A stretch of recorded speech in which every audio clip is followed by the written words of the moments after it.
a good time. That was, long live Pat Stay. That was a great event, and it's still not done, right? Because the court case is in September of this year. Right. So. Yeah, hopefully they bury that cocksucker under the fucking prison. But yeah, that Stay Forever was I mean, besides the reason of it happening, I would have rather happened for any other reason. The event was fucking incredible. I don't know how. Well, I mean, even guys like you that have been friends with Pat for so long, you were just out for your battle for the night. That's tough enough, but like organic, having to keep coming out on that stage, and then when Pat's wife or fiance gave him Pat's chain back, I was just like, God damn, how are you not in tears all night long? It must have been such an emotional night for that guy. And like I said, even you and a lot of the people there that knew Pat very well. It was tough, right? And like the way we looked at it, it was more like an all-star game, right? As opposed to like an actual fight. So like when Hollow and I battled, we're both doing it for free. It's a charity event, right? So like we weren't there to say like hateful things about each other, right? And also Pat's family is going to be there. Pat's friends are going to be there. So it didn't want to fuck you, Hollow, you did this.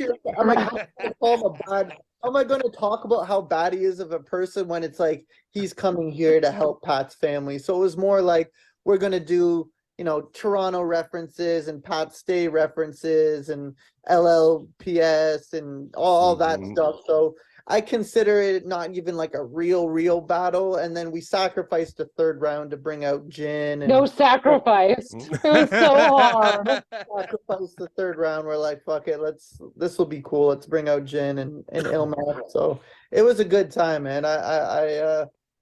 You know what? It was unfortunate circumstances, like you said, but I think we raised like in the 200 to 250,000 range for Pat's family, so which was great. Beautiful. And I know there's, been rumors or whatever of possibly doing another one at some point, and I hope it does get done. I'll be there in full support again, man. It was such a good time. It won't be quite the same, though. No, there's no way it can replicate that. But still, I mean, it was good. And like you said, right, treating it more like an all-star game.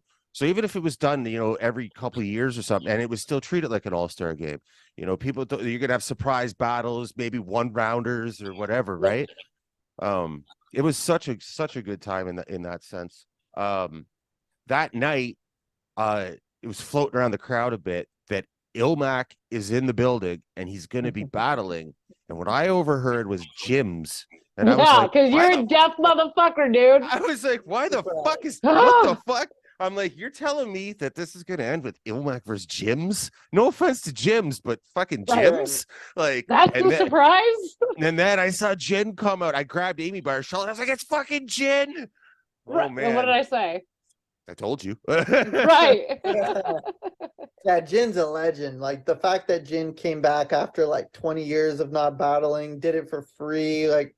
What was even better about that, though, is that, like, it was obvious that he didn't just, like, feel like he should or, like, it kind of opportunistic. Like, he talked about that shit for months. Like, he was heavy on the battle rap again on socials after that. Like, you could tell that he was like, yeah, man, that was a good choice.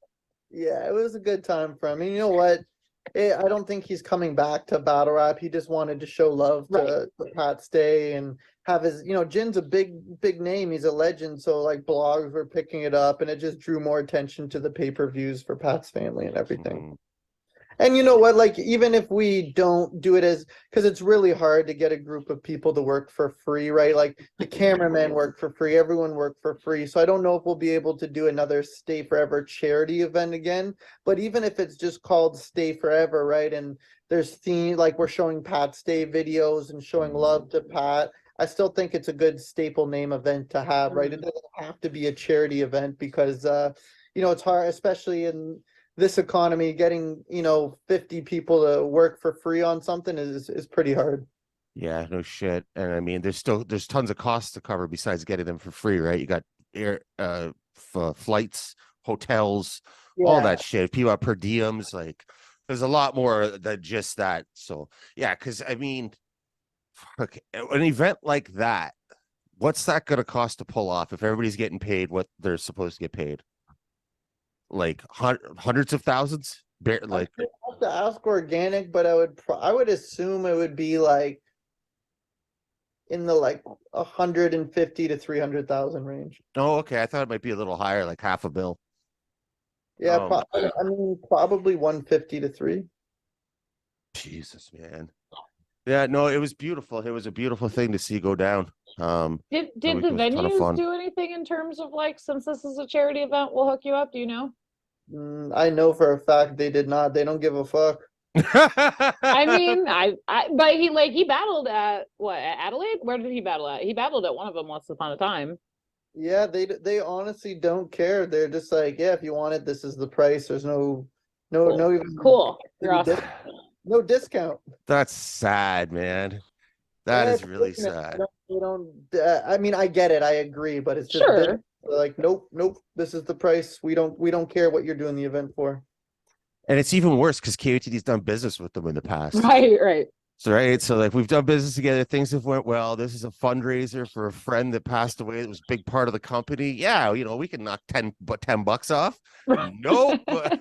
Nope, this is the price. Sons of bitches, eh? And then they made me throw away my sandwich. Yeah, that was fucking hilarious.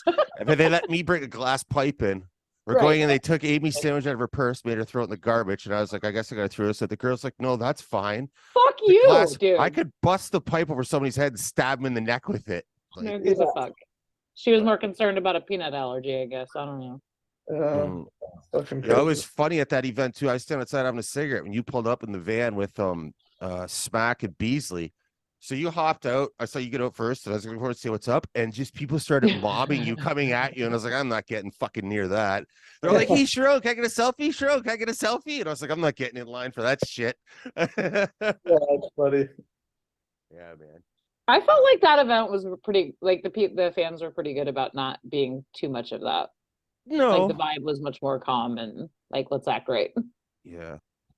Yeah, the fans are always usually really good, and obviously don't mind like taking pictures and doing all that stuff. So I don't mind all that. We show love to the fans, appreciate them coming out. Mm-hmm.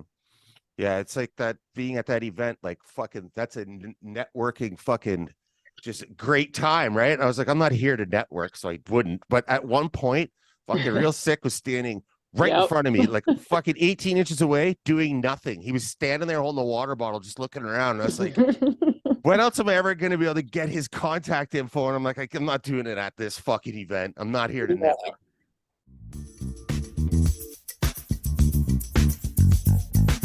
Building downtown.